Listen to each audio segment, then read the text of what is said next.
Hello, ladies and gentlemen. 32 days.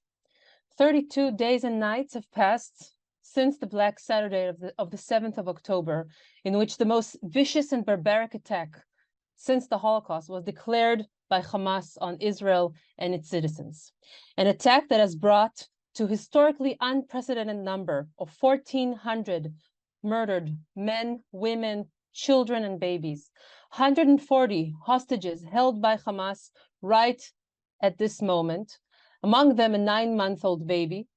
In addition, there are 6,900 injured Israelis in hospitals across the country, and over an unimaginable number of 250,000 refugees, Israeli refugees, in search of a home.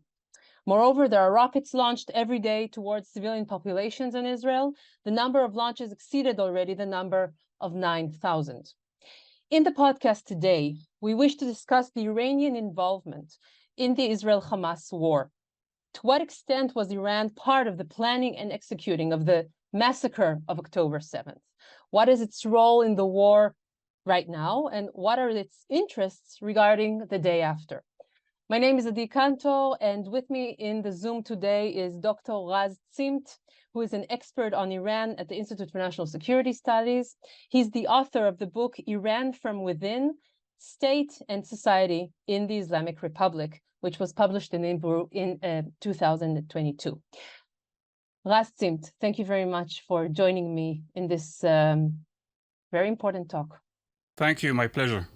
So Raz, I guess the first question in this talk would be to talk about the hour zero, October 7th, and Iran and its relations with Hamas beforehand, before October 7th.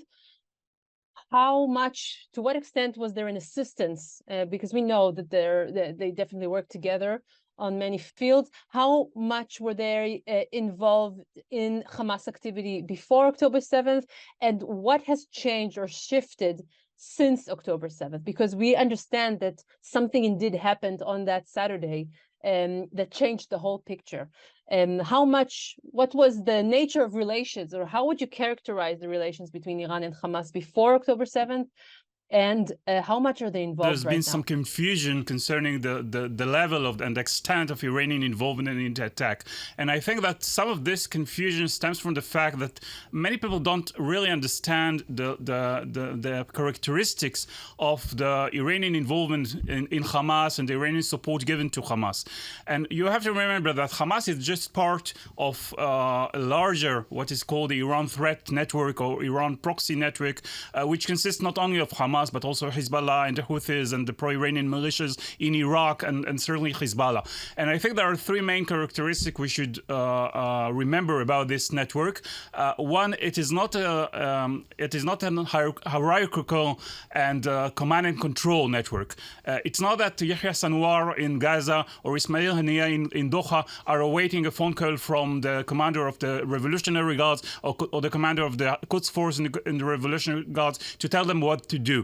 They certainly coordinate their efforts. Iran certainly delivers weapon technology, know-how to Hamas, but it doesn't tell them what to do.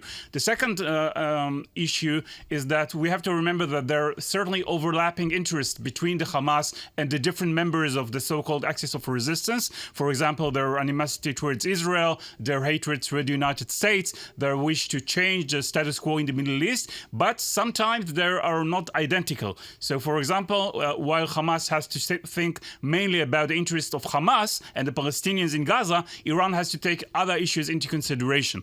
Last but not least, we have to remember that this network of proxies is not equal.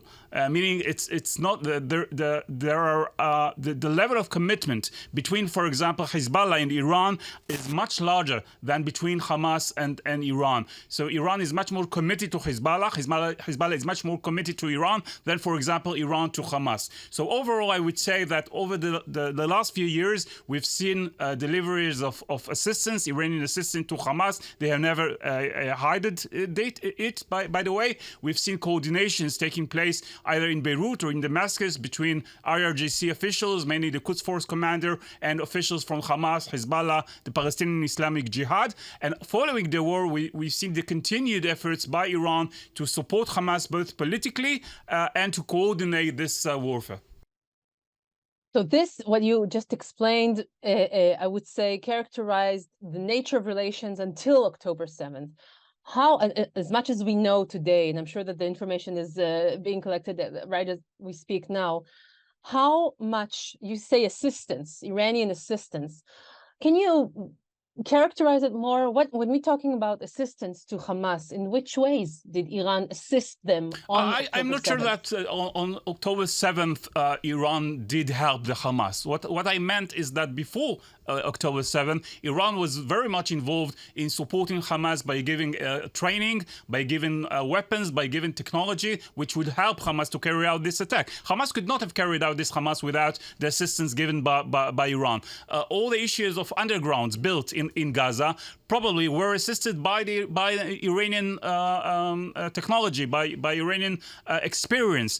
And that was, again, before the October 7th. So I don't know, I can't rule out the possibility that actually Iran was tactically surprised by this attack, but it certainly provided Hamas with the efforts and with the abilities to carry it out. This is clear.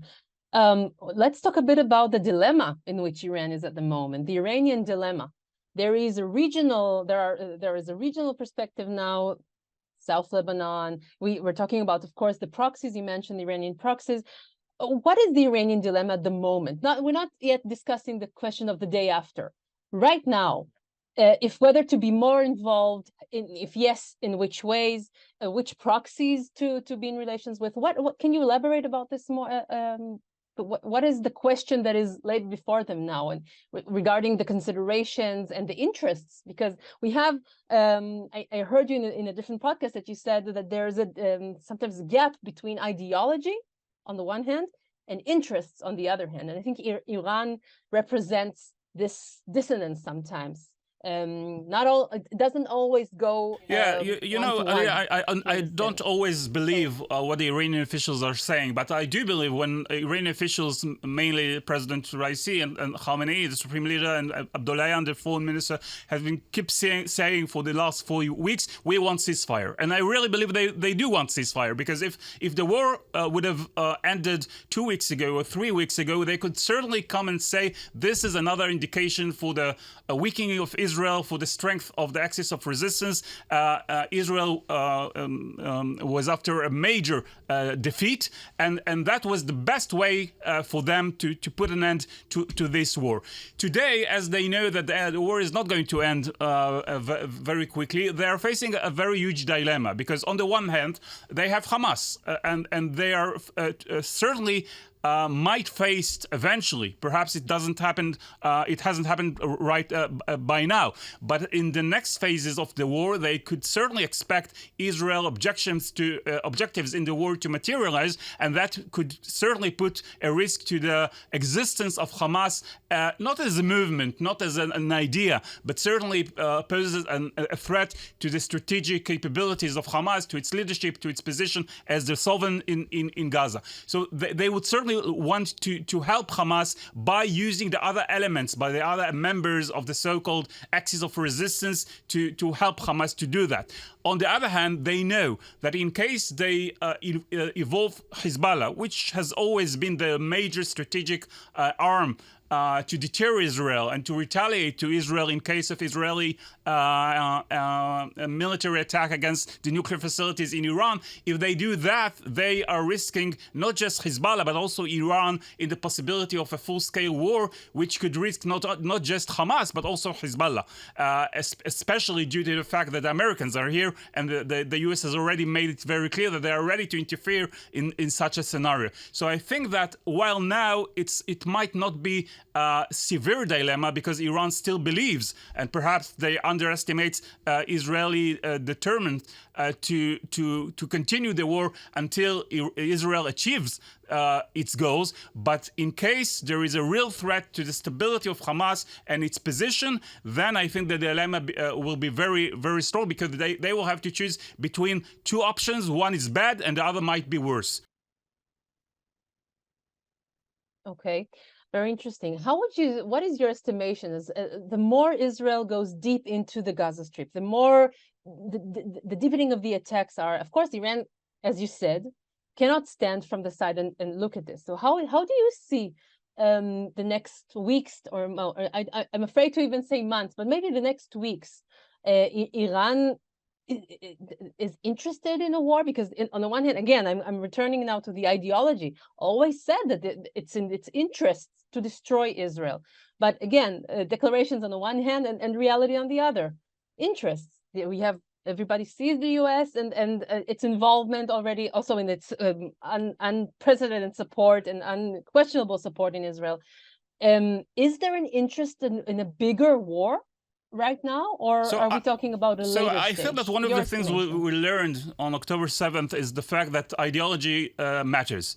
And it's important to see what the Islamic Republic thinks about Israel, and not to underestimate the vision of eliminating Israel at the end of the road. But this is a vision. This is a revolutionary vision. And I think that when you look at what Iran has been doing over the last four weeks, actually it gives you more and more evidence that at the end of the day, Iran is acting not just according to a certain revolutionary vision, but also according to its expediency and what the national interest and what the security concerns of Iran are. And I think that Would you say it's certainly a rational actor? It's not a moderate.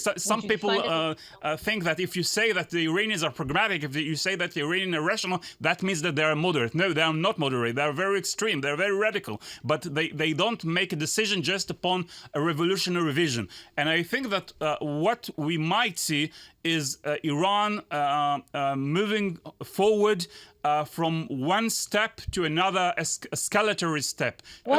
So the current situation is very much what we see today, meaning Hamas as the major responsible for the confrontation with Israel, and we see limited involvement by the Hezbollah against Israel. So this might be the first step. The second stage, which we already see the beginning of that, is the involvement of pro-Iranian militias against both the US, mainly from the pro-Iranian militias in Iraq, against US bases in Syria and Iraq, but also the involvement of the Houthis against Israel, which we've already seen. Right, and we might also see the involvement of pro-Iranian militias, for example, from Syria against Iran, which we have still not seen.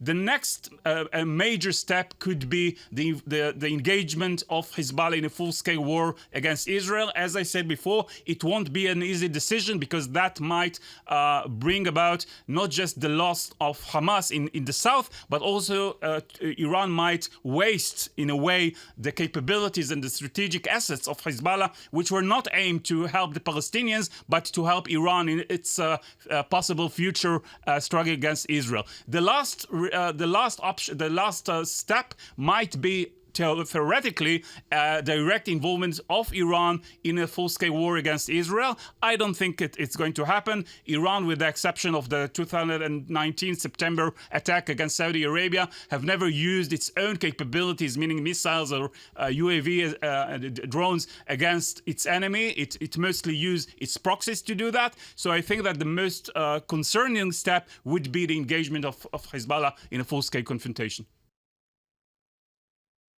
Yeah, okay, clear. Very interesting. Raz, you're a researcher of Iranian society as well. What are the voices that you hear from inside Iran regarding what happened in Israel on October 7th?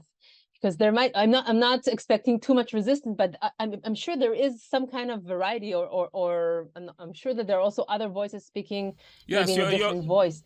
Yeah, you're right. First of all, I have to say that in comparison to what's going on in the Arab world, for example, you can certainly see much less pro-Palestinian demonstrations inside Iran.